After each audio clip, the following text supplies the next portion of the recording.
What's up, guys, and welcome to another Insights Ups podcast. So this is episode 3 now, and we are joined by Sir Richard Foster of Strom Sports. Sir, yes. Fine.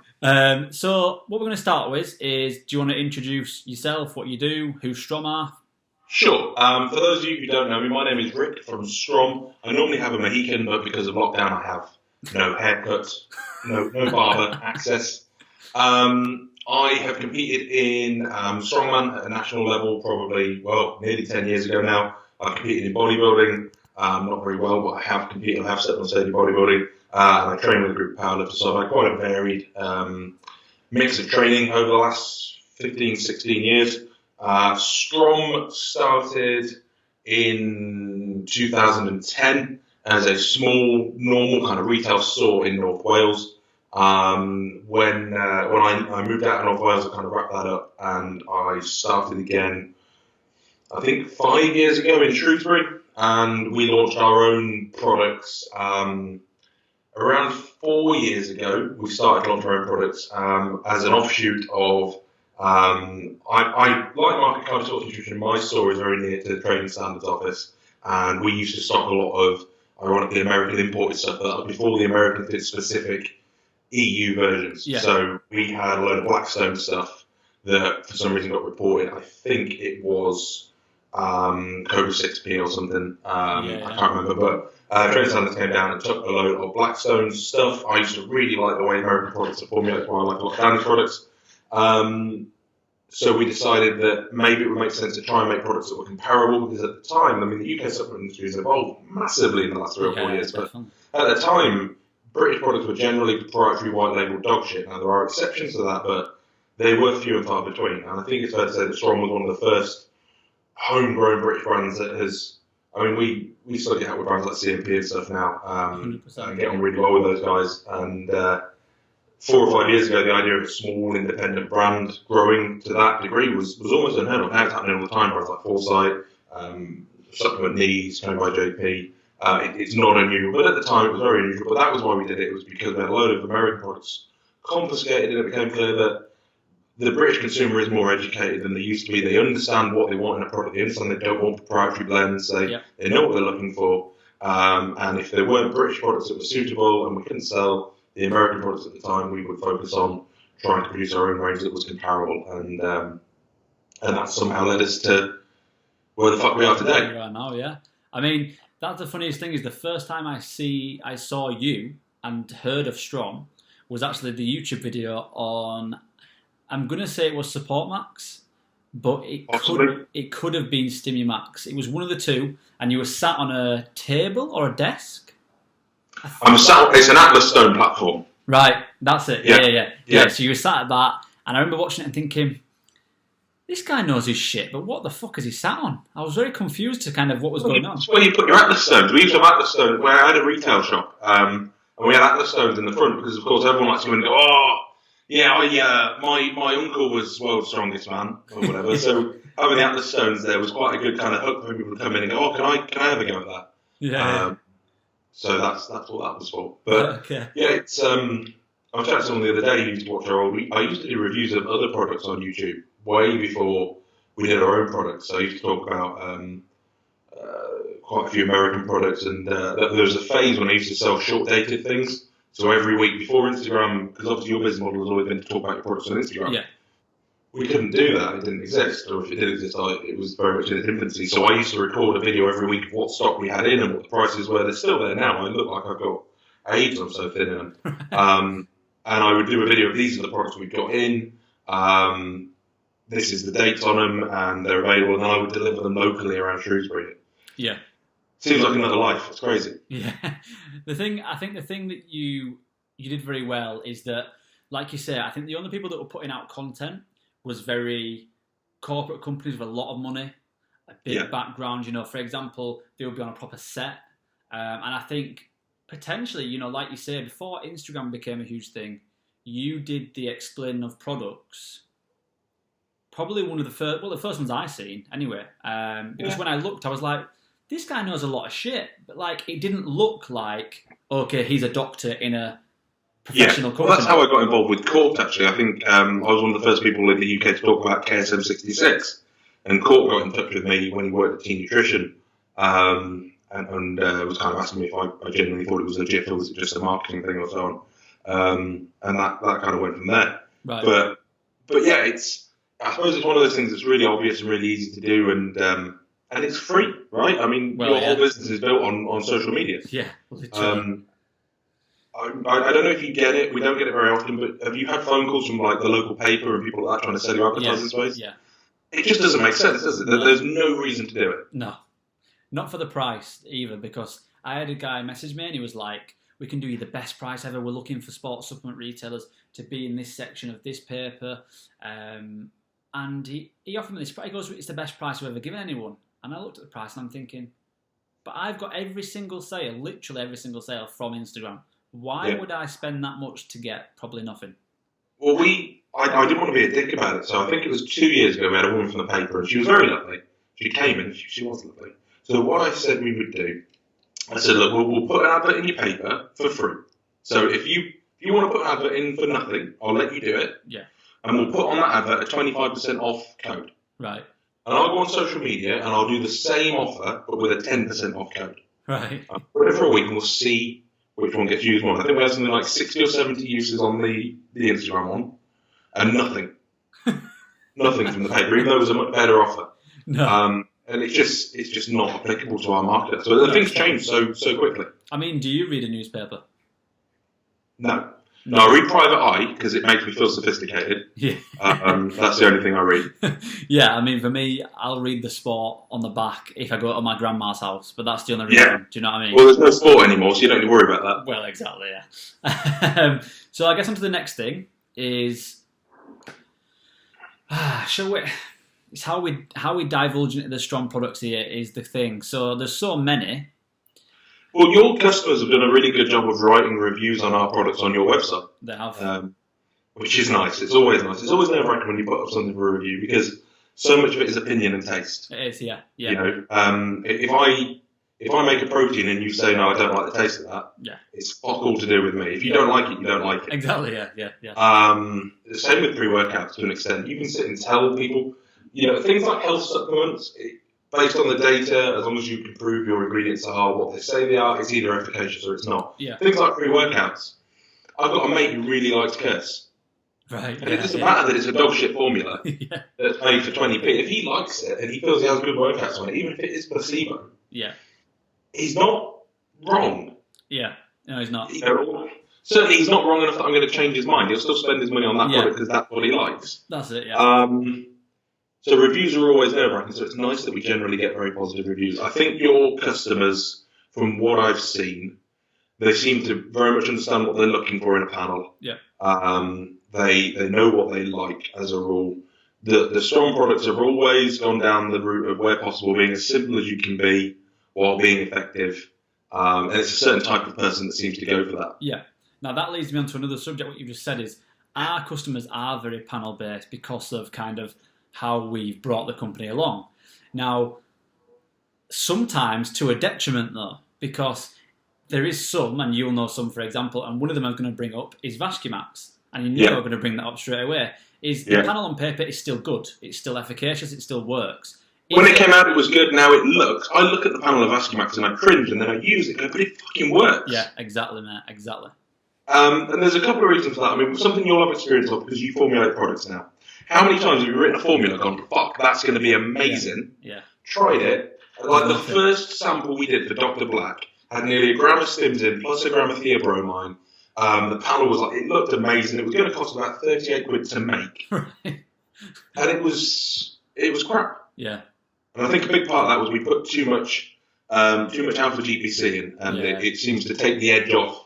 Yeah, of big time. Stims. It was no better than regular Stimumax. Yeah, yeah. I really like, oh god, it's embarrassing, I've forgotten the name, but the full side pre. Reignite, yeah. Because it sits between Pro and Black for me. Yeah. In terms of strength. Yeah. So I really like that. It's got a bit more of a kick than Pro, but it doesn't kick me up like Black does. The reason Vascumax works so well is people don't take into account things like homeostasis. and things like how the body works. I mean, Dr. Dean uses Vascumax, and Dr. Dean knows his shit. So obviously we used to consume arginine, but arginine gets destroyed in it. So we take citrulline. Citrulline converts to arginine, but as citrulline converts to arginine, it also converts to arginase. The function of arginase is to break down nitric oxide. The more citrulline you have, the bigger pump you'll get, but the quicker it will disappear and the harder it will be to get one again. You try a product with 10 grams of citrulline and tell me you can still get a pump an hour after you tuck it. Yeah. I bet you won't. You'll get a brilliant pump the first couple of sets. You'll get a wicked photo for social media. Yeah. But that pump won't last. Yeah. The other thing we did with Vascumax, because our products were always, when I designed Vascumax, I actually looked like a bodybuilder. Right. I was about 125 kilos. I was pretty lean. Yeah. And like all big bodybuilders, I had horrible blood pressure. Right. So with Vascumax, you've got some white willow bark that's designed to thin your blood slightly, bring your blood pressure down, which is why we did Cystomax in the end, because Josh Melee and Zach Leeson were using 2 servings of Vascumax a day for their blood pressure. So we figured let's make something that's more focused on that. Yeah. Anyway, so in a big person, focusing on not just nitric oxide levels in the blood, but focusing on producing some nitric oxide, preventing that nitric oxide from breaking down with the use of norvaline, thinning the blood slightly, lowering blood pressure, and then using beetroot as a natural source of nitrates gives you a really good, really long-lasting pump that works every time. Yeah. Without forcing consumers to spend 40 quid on ingredients, because you know yourself, if you use the reason I don't use a lot of glycerol or glycosize or hydromax or anything like that in Vascumax is purely a personal choice. All the products are made around me, and I'm selfish. I don't drink enough water, so if I use glycerol, I get a headache. Yeah, that's the only reason it's not in there at a bigger dose. That's it. Glycerol is amazing, like glycosize from powdered sports, fantastic. Yeah. But if you don't drink enough water, it won't work for you. Exactly. Yeah. There was actually, I was speaking with someone else earlier, and they were saying at a minimum you want to be looking at just before you train a minimum of a litre to get anything out of glycosides and stuff like that. So yeah, I think it's a good point. And I think with Vascumax, I think one thing you do have to consider with it is it can make you very vascular because of the whole blood pressure and all that side of it. And I think if you are chubby or towards the fat end of the scale, you're not going to see as much, obviously. Yeah, no, and people, it's difficult to say stuff like that without the risk of offending people, but I feel like now I'm fat again, I can do it. Exactly, same. But yeah, when I was very lean, I could use 3 different pump products and see a different effect from them. People who are in shape, people who have done a prep for a show, they'll really notice it. If you're less, you won't notice it as much, but you may still get the physiological benefits of increased blood flow and that kind of thing. Exactly, yeah. And then I guess, moving on from that, what would you say, and I think I know what you're going to say, is your number one product that you formulated and you stand by to this day as being, that's my favourite I've done? I think you think I'm going to say neuro. Yeah. But I'm going to say joint. Oh, fuck. Because of the amount of old people that buy joint now. Right, okay. Loads of old people buy it for their arthritis. And obviously I can't advertise it as that. I wouldn't say it's for that. But if it works, for me, the biggest thing for me, my dad has always taken the piss out of supplements. He always called them fart powder. When I was a kid, I used to go to a place, I lived in Boston and Lincolnshire, and near my gym there was, what do you call them? You get them in Yorkshire. You know the shops where you go in and you weigh out your flour and your raisins and... it's a northern thing. Yeah. Like a weigh shop. I don't know. Delicatessen, is it? No, it's not. No, it's not that. It was like a little shop, and you go in and you get like the bags of stuff, and then the woman weighs it. And they used to sell whey protein, just vanilla and chocolate. Fuck knows what it was, just vanilla and chocolate. And I used to buy that in a 500 gram bag once a week, because poor. Right. And my dad used to take the piss out of it. My dad buys joint, and he refuses to be given it. He insists on paying for it. And the fact that my dad pays for one of my products when he spent the last probably 7 or 8 years saying when you're going to get a proper job, is massively satisfying. I mean, as a whole, the Support Max range is the thing that I'm most proud of. Yeah. And my mum buys Neuro, but my mum's generally quite open to trying new things, and my mum's she's pretty open generally to different ideas and different ways of doing things. She's used ashwagandha for quite a long time, and she uses a neurocaps now. Yeah. But my dad is very stubborn, so for him to pay for it is quite a big deal. See, I'm very similar to you my in that sister, respect. however, has just started selling Arbonne. Right, okay. And it's fucking shit. She sent me a picture of the Arbonne Calm, which she's selling for £55. She said, "Oh, this is like that neuro stuff. 200 milligrams of just generic ashwagandha, Right. and 5 milligrams of lemon balm extract. And that's it. 55 quid, Danny. We're in the wrong game. 55 quid. But it's companies like that. Obviously, my sister's doing it to make a bit of money because her job's disappeared or whatever. Right. But it's products like that bring the whole industry into dispute. It's products like that make my dad say that we all sell heart powder. Yeah, exactly. Yeah, and because it's not going to do anything. Yeah, other than exactly. placebo. And the funny thing is, I think it's quite good you've brought that up because for myself, I'm very similar in regards to when I used to live at home, which wasn't long ago. It's about 6 months 3 ago weeks now. ago. Yeah, basically, yeah.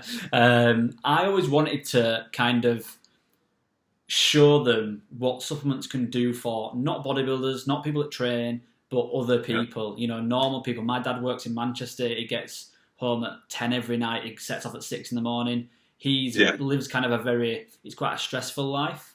So I actually gave him Neuro, and he used a full tub of Neuro, and really liked it, yeah. So it's great to kind of, even though that's not my product, I like the fact that I can give them something to help them. Absolutely. Absolutely. My granddad is as stubborn as my dad, and he's type 2 diabetic. He was using Glycomax for a little while until his doctor told him not to. Right, okay.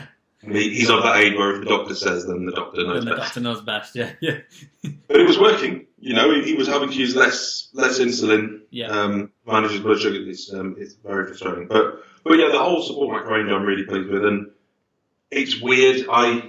It's really difficult to say this without sounding arrogant, but I think particularly with support max, we kind of started that health supplement kick, and I think in terms of general purpose effectiveness, we still, I was chatting with Lee from Supplement Easy the other day, and in terms of an all-in-one on-cycle support, we still own that. Yeah, I agree. Dr. Dean's range is incredible.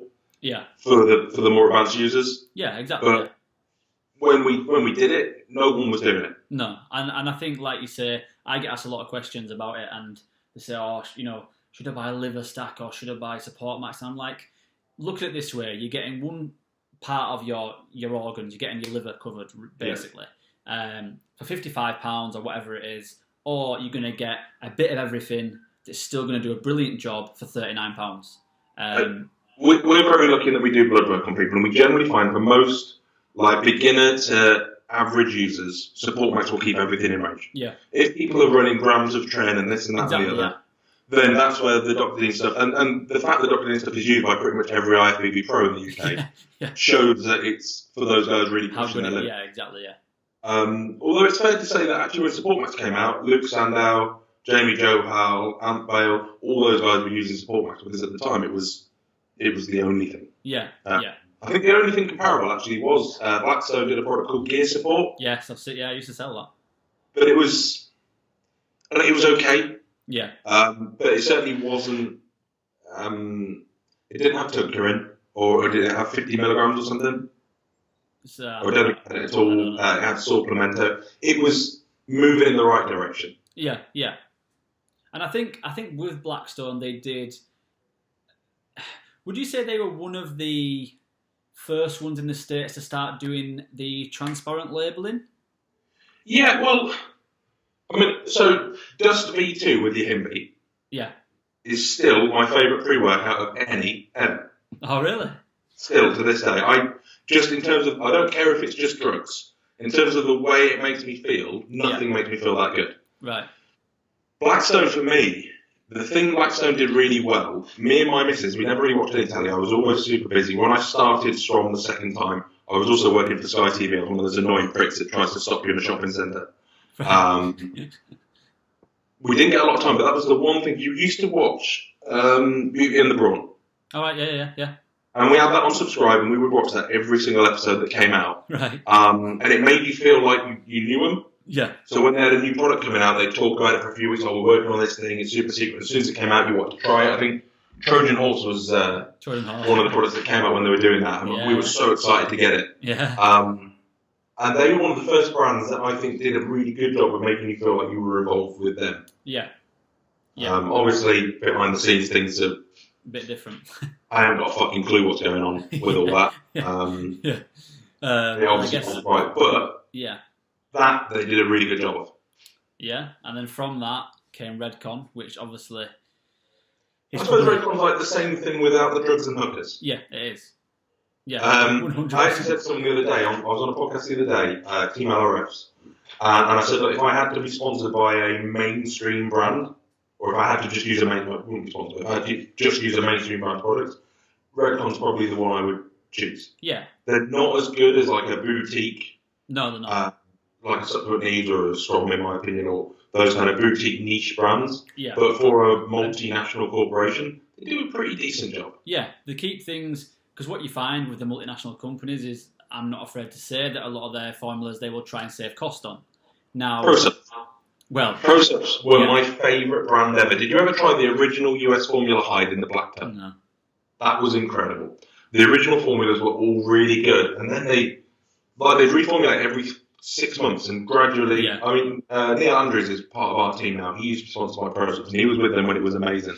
And he's very open about the fact that they're just gradually watering them down. And TJ, the owner of the brand, has been fairly open about the fact that that's because they're now in Walmart. They're now in. Yeah. You know, so they've got to effectively sell stuff that if your nan buys it, it's not going to give her a heart attack. Well, yeah, exactly.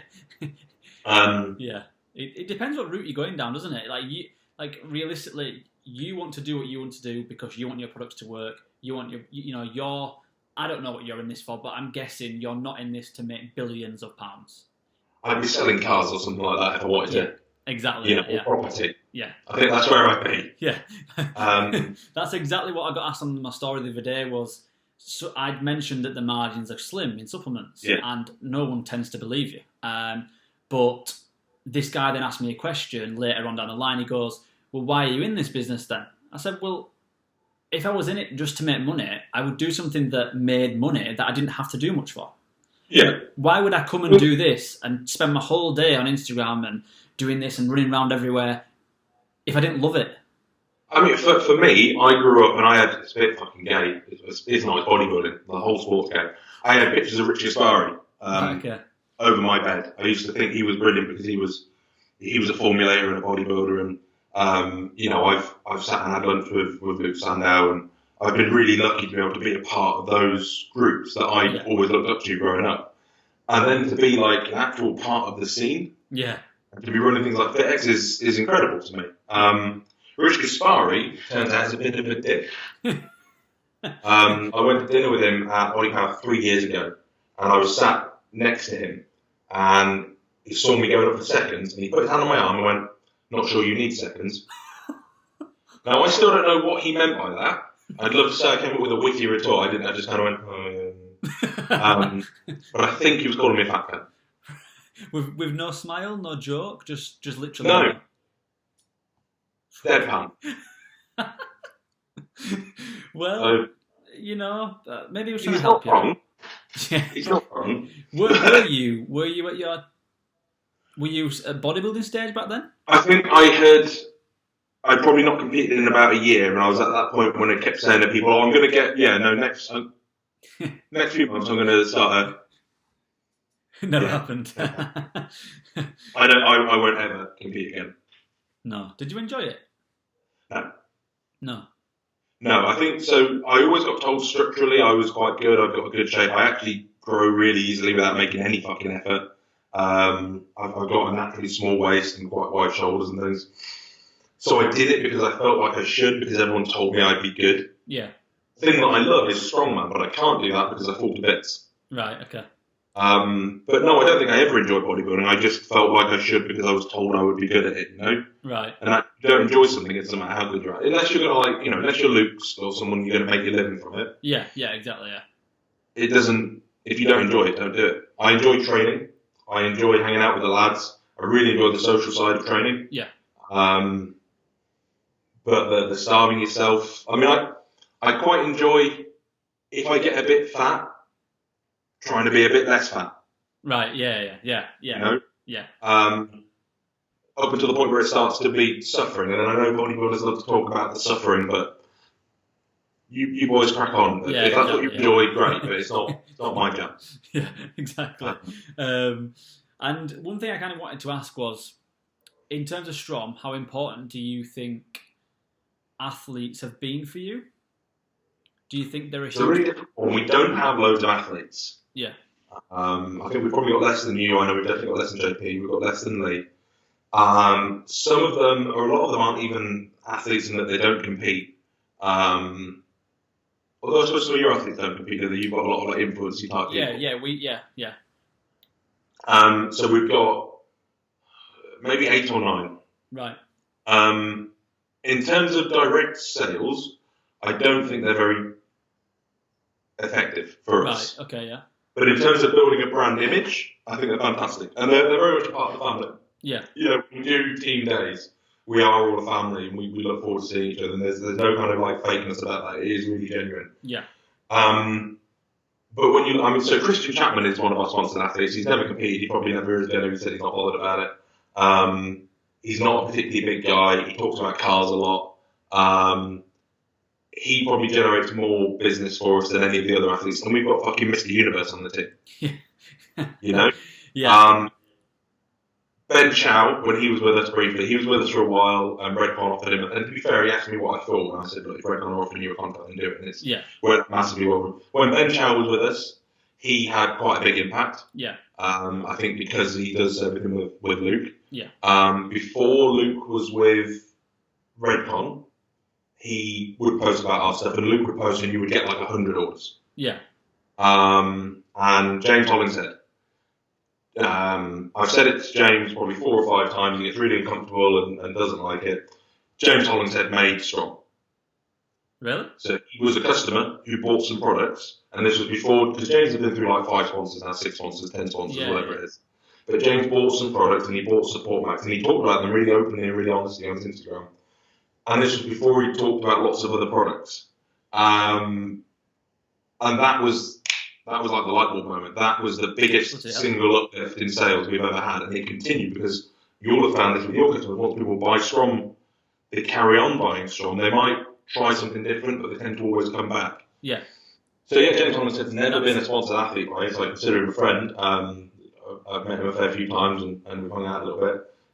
See, that's just so strange. He generated more sales than anyone ever. Yeah. I think it was just because it was quite early doors. I think you have so many people talk about so many products now, it's difficult. Yeah. And it was at the time when James was just working up towards getting his pro card, so there was a lot of hype around at the time. See, that's the weirdest thing for me, because I guess that was even potentially before we really started to a certain extent, because I don't remember, I only remember him being first company he was sponsored by was potentially. What was the one before JP? Kate Russell? Yes, that was the first one I remember him being with, which is quite interesting. But he was actually one of the first testers for the original, not the original, but for Vascular Max Pro. Right, okay. And he talked about it on the side, because I kept on sending him new flavours and new samples, a lot of them that never came to fruition. He would talk about them on the size game. Right, okay. How do you... One thing I kind of wanted to touch on was, how do you feel the industry has moved? It's quite a weird question to ask this, but in terms of, is there a lot more... Let's say back when you started the Strom range, was it primarily small stores and gyms stocking with the odd big store like T Nutrition, Cardi Sports? We didn't do any wholesale up until 2 or 3 years ago. And in fact, if I took all the wholesale back, I'd probably have a lot more money in my bank. Right. Because you make tiny margins on wholesale, don't you? Yeah. But it's where you've got to go if you want the brand to grow. The biggest change, I guess, when you talk about athletes and influencers and things, I guarantee you now, if we had TM Cycles and Josh Melee both talk about product, bear in mind that TM Cycles is a lovely lad, but he's a normal sized lad, I think that's fair to say, who gets into shape, goes to Ibiza, goes clubbing. Yeah. And we have Josh Melee, who's 6'8", Mr. Universe. Yeah. If we both talk about a product, I guarantee you TM Cycles would get between 10 and 100 times more inquiries about that product. Yeah. And I think 5 or 6 years ago, that would have been the other way around. Yeah. I agree 100%. I think that when we... And I don't think that's a bad thing. No. I think people are buying from people they relate to. Josh is an incredible athlete, but I don't look at Josh and go, fuck, if I do what Josh does, I'll look like him. I look at Josh and go, he's an incredible athlete, but I will personally try and find someone who's more... Obviously, I don't relatable of to you like type who's thing. more at my level, Yeah, and think, well, what have they done to improve? Or someone Yeah. who's maybe a bit ahead of where I am. exactly. What have they done to get there? What can I do to take that step? Because Josh is so far away from where I want to be. Yeah, It's not even. exactly. Yeah, and I think when we look for new athletes, we tend to. We've had a few bodybuilders that we've actually, approached and spoken to, and I think because a lot of the bigger ones are wanting to make a full career, obviously, out of bodybuilding, they're wanting a lot of money covered, but to kind of, I've realised you don't get much back in terms of sales, like you've already said. When we first started, we got Jack Thornton. If you're a massive company and you can afford it as an ego wank, then exactly. great. And I spoke about this on the podcast the other day. Redcon have pretty much come in and bought all the athletes. Yeah. But then they're pumping money into the industry and allowing those guys to focus on their career. So that's exactly, yeah. But to them, how much are they going to receive back? I think is less than what they're putting out. And I think with our guys, we always look for someone that has, because we've realised that as much as Jack Thorburn was a good natural athlete and he still is trying to be that. I think he developed a lot of fans early doors when we first took him on for him being so kind of open and honest of how dedicated he is, how extreme he takes things. And then we brought TM Cycles on, and then we saw another shift in kind of what customers were looking for. And I think a lot of our guys are quite young, around my age or younger. And they're kind of looking at, people like that and going, he's funny, he does this, we think he's cool, we think he's this. I want to be like that. Yeah. Because they're seeing that he's, he seems to be living a good life, he's enjoying life. And I think a lot of people these days might look at pro bodybuilders and go, well, it looks a little bit, a little bit boring. It's not. I mean, I said this the other day on my Instagram. Fundamentally, bodybuilding is boring. Yeah. And to be good at it, you're going to have to do the same shit over and over again for years. Yeah. And I suppose men's physique stuff is seen as a little more accessible because you might not need to spend as long getting there. But I think if you took away social media and Instagram, there's a lot of people who wouldn't be going to the gym that are. But I'm not going to complain about that because that's fundamentally what our businesses are based around. Yeah.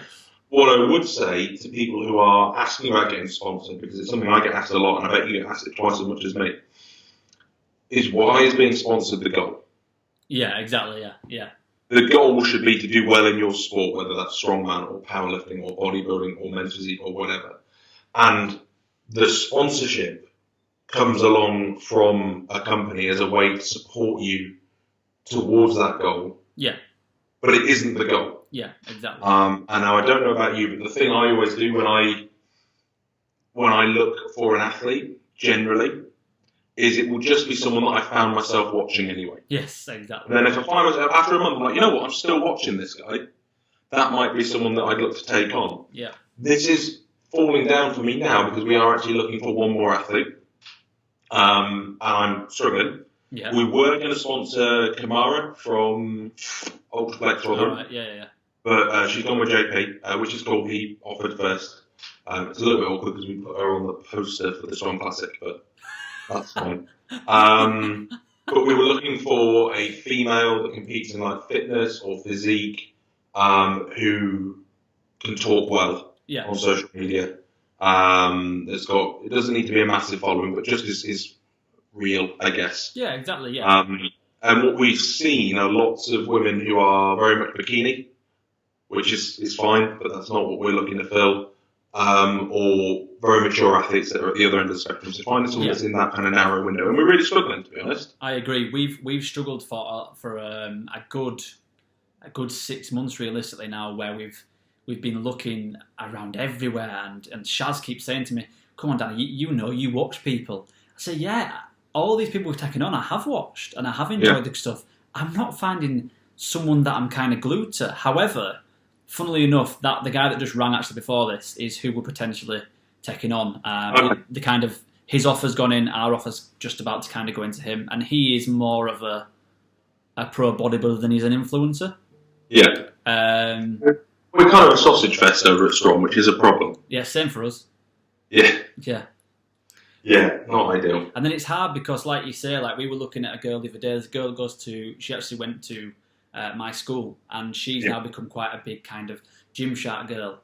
And you look at it and go, and she posted this. It was a screenshot of all the people that had messaged her saying, "I've used your code on Gymshark. I've used your code. I've used your code. I've used your code." I'm thinking, all these sales would be lovely, but then you look at it and you think, but it's just not us.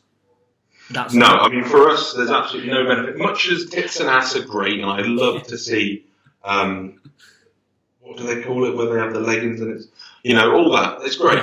But I don't look at that, and then, or if I were a girl, I wouldn't look at that and go, oh, what products does she use? Yeah, exactly. I look at that and go, wow, that's really nice, and then move on. What we want is a female that actually talks about her sport and talks about what she does to improve. And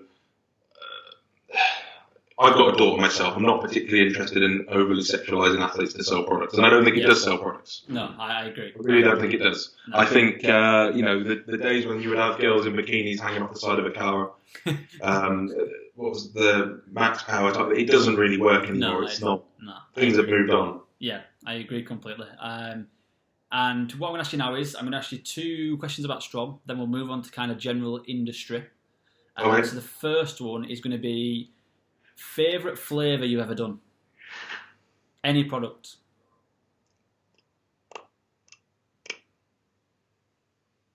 I want to say pineapple Neuro, but I've sold out and I don't know how long it's going to be till I can get more.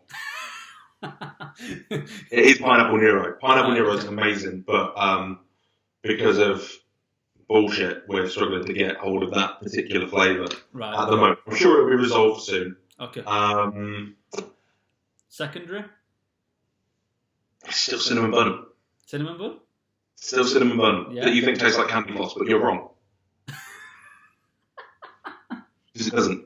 It's ridiculous. Yeah, I don't know what happened with that, but the custard cream one's delicious, to be fair. Custard cream's really good. If I'm actually dieting a little bit. Yeah, I am as well, actually. Only a little bit, only because it's coming into summer and I'm fat and sweaty. Yeah. So I've started using more whey. And the custard cream is the one I tend to use if I'm putting it in oats or putting it in something, because it carries the flavour really nicely. The cinnamon bun is the one I would have as a shake, Yeah, I agree, mate. And I think yours goes very well in oats and things like that. It's quite thick. It's really good for making whey cakes with, which is a weird diet thing that people do. Yeah. It's just whey and baking powder, but yeah, I've seen that a lot. Yeah. And then second question cool. is going to be. Second question was goals for the future for Strom. Well, so this year we were planning on doing Dubai and the USA. Okay. I don't know if you've looked at selling in America, but from what I understand, you either have to get your products approved by the FDA or have them manufactured under license at an FDA-approved facility. Yeah. So we've been looking at the second option. I was going to be going over with Badger for World's Strongest Man, and while I was there, I was going to go for an extra week and I arranged to meet and speak to a couple of distributors and maybe get the ball rolling over there. Obviously, because of the COVID situation, that's on hold. But that will probably, rather than try and half-ass it this year, I'm probably just going to do that next year. Okay. It's difficult. We do quite a bit in Europe, and I go over to Europe quite a bit because you can, like, I'm 40 minutes from Birmingham Airport. You can jump on a plane, go to Holland, and say you can go for a day. You don't even have to stay overnight if you want. Exactly, yeah. You can't do that with the States. Yeah. We have one outlet in Australia. I'd like to expand on that. It's difficult in Australia because of import taxes and it makes things very expensive. You've got it in with the cave guys? Yeah. Yeah. Yeah, he's a cool guy. Yeah, no, he's a really nice guy. He has said that I can go over and see him. It's just a really long way to go for a customer that just buys creatine in Europe. Yeah. It stocks a lot of brands. So yeah, expanding the international stuff. I do a little bit of work with Monster as well, so I'm hoping to be doing a little bit more specific work with them. Right, okay. I can't talk too much about that. In terms of product ranges, I don't want to just release products for the sake of releasing products. Yeah. I think that's, a lot of people often ask me, what's next?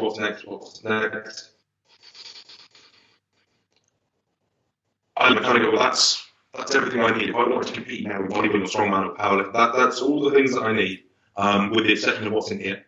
Yeah. Which was supposed to be coming this week, but we had to change the name because of the trademark issues. So that is our new product, which is a hydration formula, aimed specifically at reducing back pumps when you're using orals, or cramps when you're using clen. So it's a hydration formula that has 5 grams of taurine in per serving. Wow. So when I used to have clients that would have issues with cramps on clen or back pumps on orals, I would generally suggest 10 to 15 grams of taurine a day. Right, so this will come in a Velocity tub, be 90 servings in a tub. So you can have a couple of servings, 2 or 3 servings a day. 2 grams of coconut water extract, a gram of cranberry juice extract, a little bit of dandelion, and a little bit of vitamin C. So the mild diuretics stop you from holding water where you don't want it, which is one of the things that contributes to back pumps. Yep. The taurine as an osmolyte puts the fluid where you do want it, and also due to magic that no one can really give me a straight answer on why reducing back pumps. Yep. Nobody seems to know why. I mean, I like to talk vaguely about improving fluid flow and things like that, but stuff happens, taurine make back pumps go away. And then the coconut water extract is a really good source of natural electrolytes. Yeah. And then the cranberry juice extract helps with, it's a really good antioxidant. It can help with heart health. It stops you getting UTIs, if that's a thing that you have. But it also tastes really nice, and it's a good source of natural vitamins. Right. Okay. So that's our next product. So how many flavors are you coming out within that? Just 2 to start with. 2, yeah. So very delicious and lime. Okay, sounds good. But it's genuinely really nice. So we had the samples made.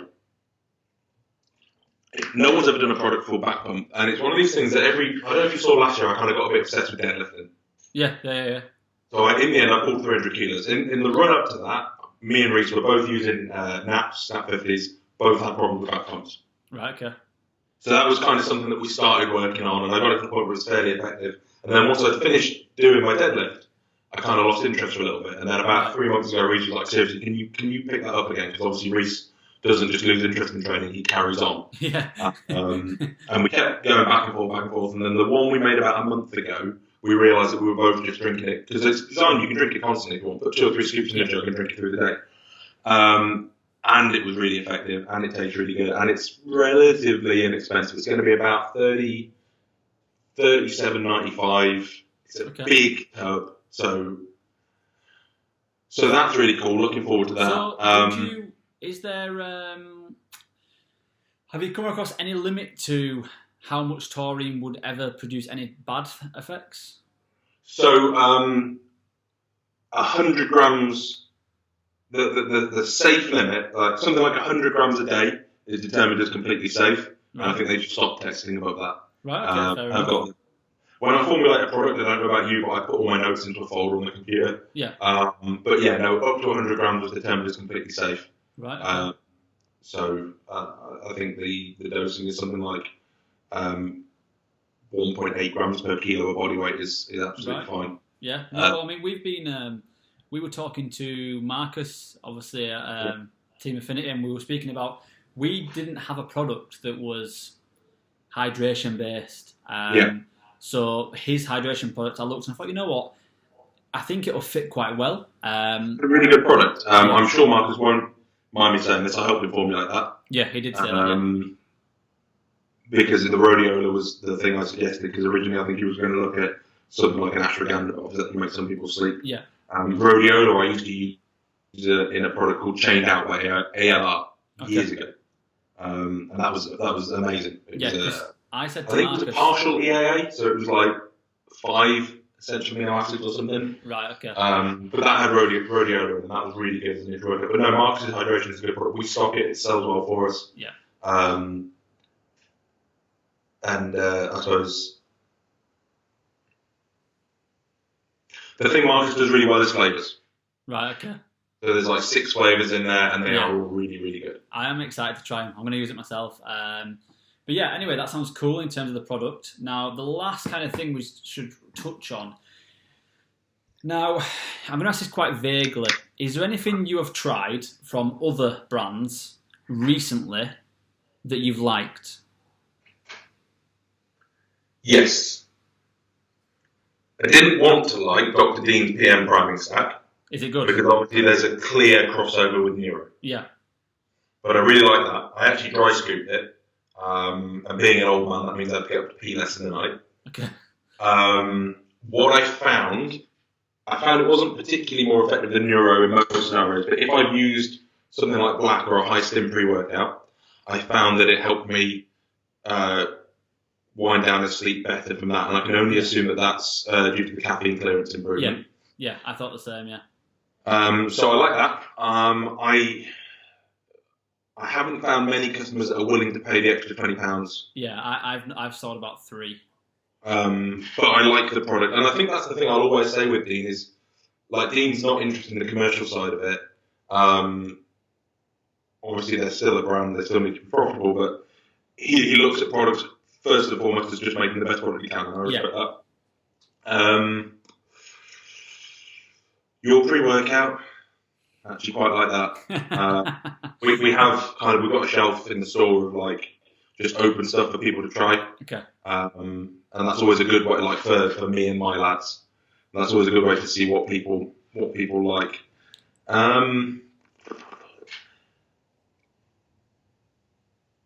What else have I tried recently?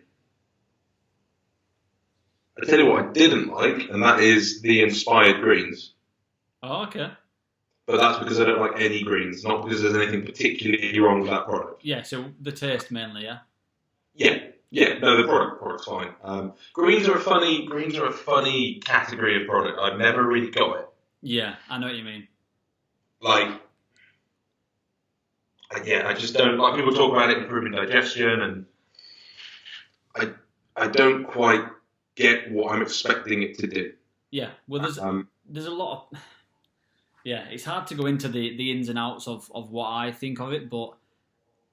Like, I can take Tudka, and then I can see my ALT come down. Yeah. I can take a cortisol product and feel myself relax. I take a green and then go, well, that's the same as if I ate some vegetables. Yeah. But not as good.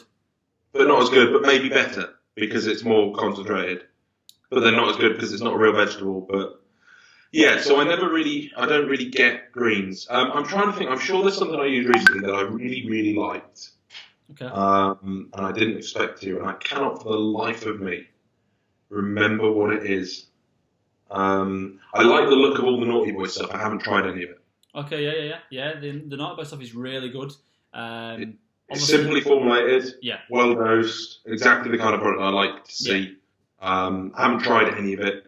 I reviewed it for Supplement Review, and then they did drop me a message asking if I wanted to stock it, and I said that there's no point at the moment because our retail side of things is not really a thing anymore.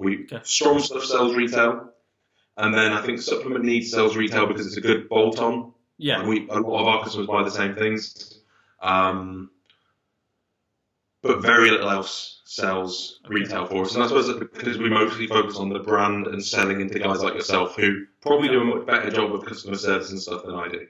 And I make no bones about that. That's not my goal. My goal is to build a brand and have that brand in as many stores as possible. Yeah, exactly. I don't want to be running a shop. Yeah, I think I've done that 10 years. You either go one route or the other, and we've had a few things where the odd brand has come to us. Well, in fact, only one brand actually has come to us and said, kind of, we need you to move more numbers because they wanted to go down more of a route where kind of a bit more corporate, a bit more kind of, they want it to be everywhere. They want the pricing to be this and da-da-da-da. And I said, to be honest with you, I'm going to step back here and just say, that's not really for me. Yeah. I'm not into that. Like, we're more of a retailer. They love to service. Like, I love to service people rather than servicing just businesses. So you either go one route or the other. I think it's hard to do both. If I just sold retail and I said, look, Danny, Mark, Lee, I'm not selling trade anymore, I would probably make more money for the next 18 to 24 months. Yeah. But the brand would eventually fizzle because it would only be me carrying it. Yeah. Whereas by having it in all of these other stores, all of you guys are talking about it and selling the product as well. And obviously you want to promote the product because you're selling it and you make money on it. And long term, it's the only way to go for me. Exactly. You've got a really good reputation within the UK for getting specialist products that no one else really has. Yeah. So that's your kind of niche, your hook. We definitely aim to, and I think we've had to recently actually kind of change the way we do things slightly because of when we're bringing certain products and brands in, we're wholesaling some of those out to to businesses. And what we found is that potentially that's taken away from what we do, because we're no longer being that niche person. Yes, we are moving. Yeah, products. no, absolutely. And if you sell out on something wholesale, making £2 a unit, Yeah. that is the kind of wholesale margin you get. Like, if people think it's different, then you're kidding yourself. Yeah. And then they're making £10 a tow or £8 a tow. Yeah. Doesn't really make any sense, does it? Exactly. And that's why we've kind of changed what we're doing a little bit recently.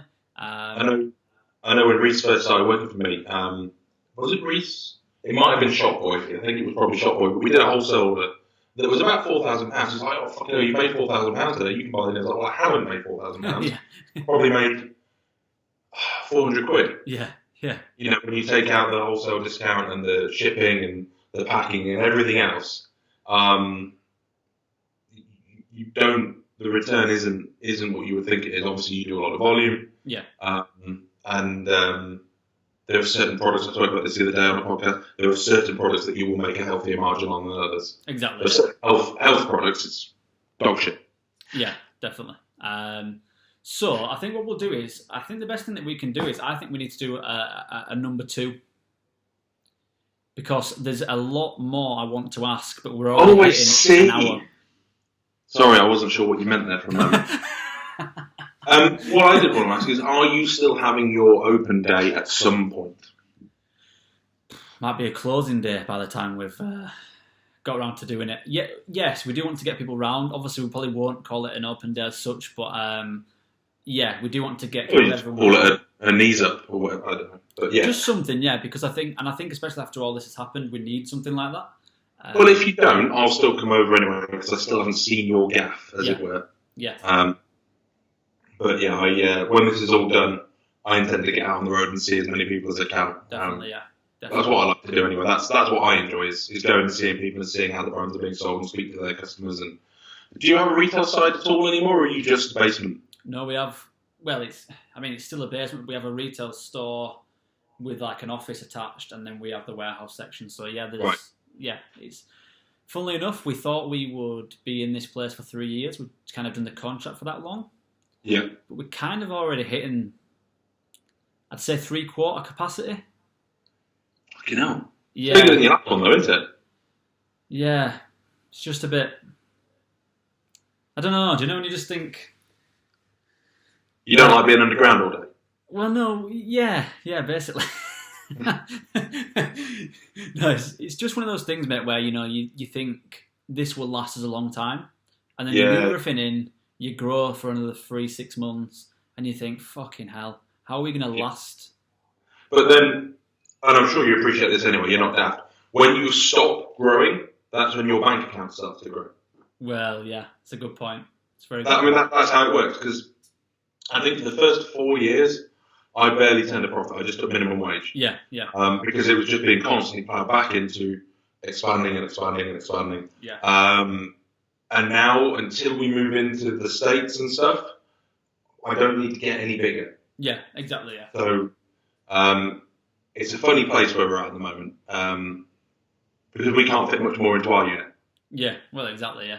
Well, we could, but I'd have to get rid of my gym to do that. So. How big is the gym area? Is it bigger than the actual? Twice the size of my shop. It's literally square footage. It's exactly twice what the right, shop. Okay. And we don't even charge anyone to go in it. Fucking hell. The idea was a little bit like, do you know Mark Bell? No. So he's a powerlifter in America. He makes the slingshots and he does a range of supplements and stuff. He's a very well-known kind of YouTube personality. But he's got a gym called... What the fuck is it called? Super Training.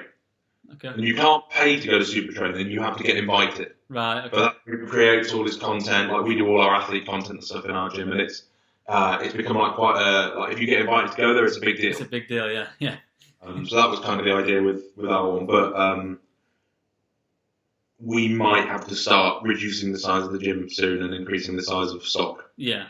Are you going to add like more of the like machines and stuff to the gym?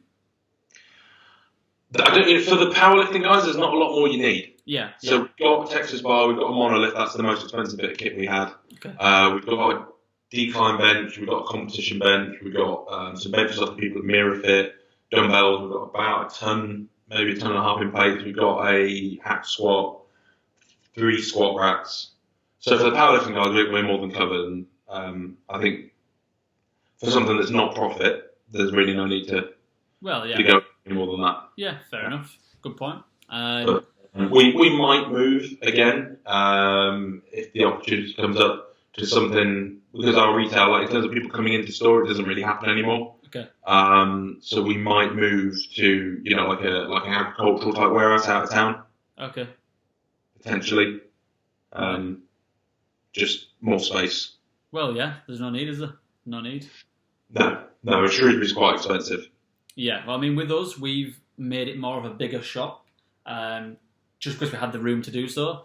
And sure. we've definitely had a few more coming through the door now, which is good for us. But when you're doing wholesale, mainly, there's no need, is there? Let's be honest.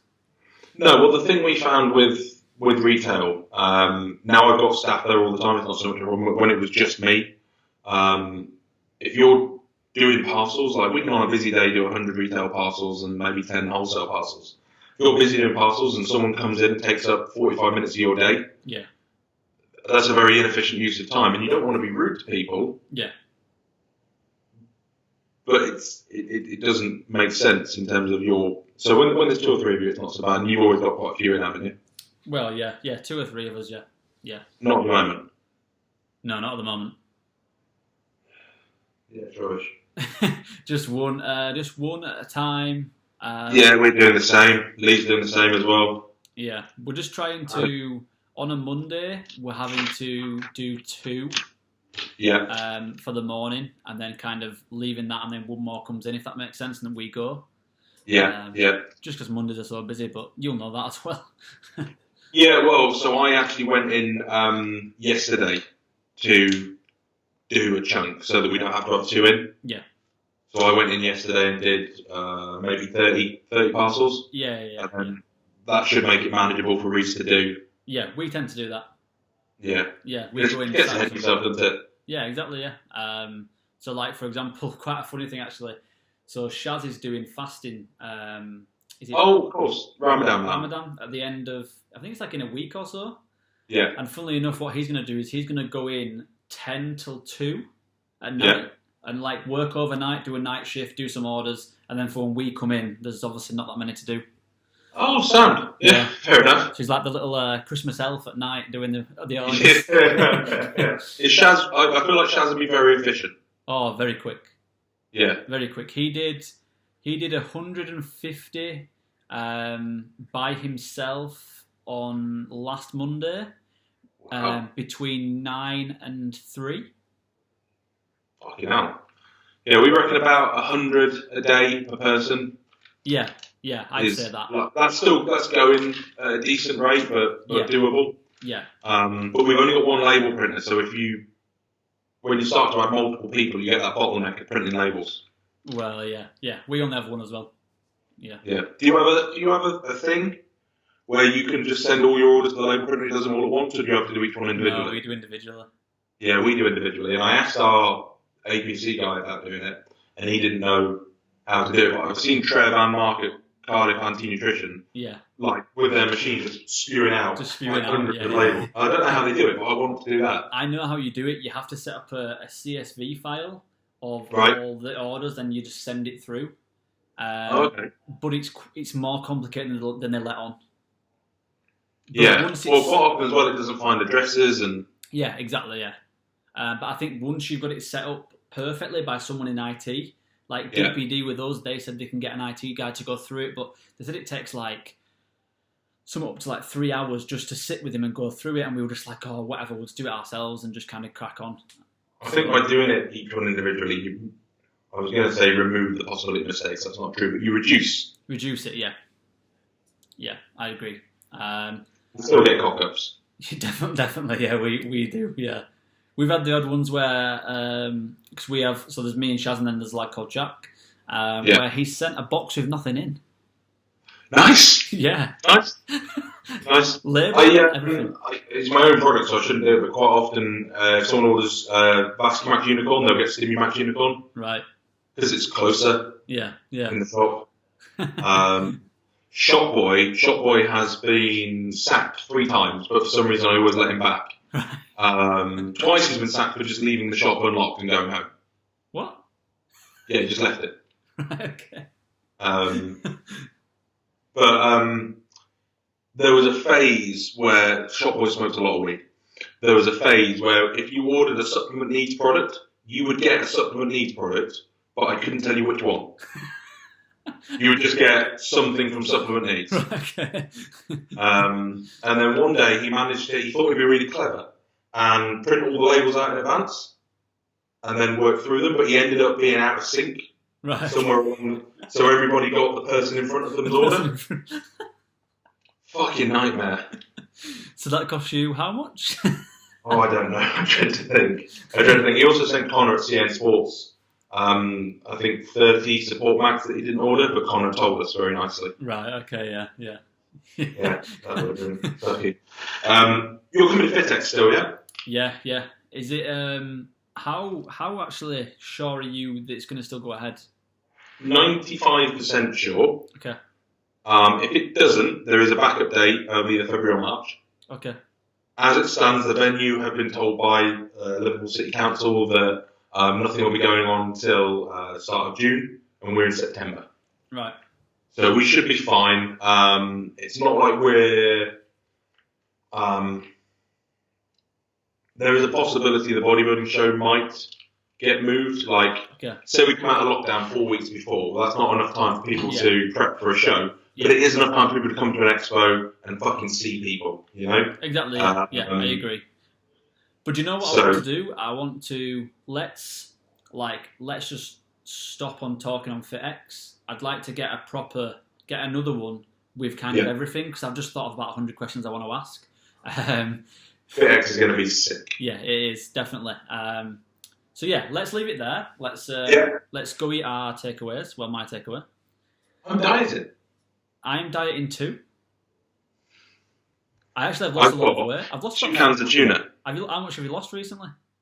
So? Have you? I've lost about 3 kilograms.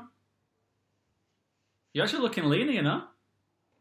I am not trimming it, but less fat. Right. The thing is, when you get really fat and you diet, you just become less fat for a while. It's not like you actually look leaner. Yeah. I got to the point where I could sit at night and put my dinner on my belly. Yeah. That for me was like the moment where I was like, you know what? You should probably sort that out. All right, Reese had bad influence on me. At one point, we had a takeaway every day for nearly a month. Fucking hell. I think you've beaten me there. Oh no, saying that, we have a takeaway every lunchtime. So in fact, no. Yeah, we're similar. Yeah, every lunchtime at work, we will get a takeaway. What do you have? Can range from burgers, kebabs. It's normally kind of like a chicken and rice, but Asian style. So it's more like... Oh, that's fine then. Yeah, that's what we go by. Yeah, I'll leave you to do daddy duties or whatever you're doing. Yep. Are you sure that's recorded? Still recording now. Oh, okay. I will... So we are going to end... We're going to end the podcast here. Thank you for coming on, mate. And pleasure to speak to you. Yeah, and we'll get another one soon. Genuinely, as soon as this is all over, I'll come see you. I'll bring the burgers. Definitely, mate.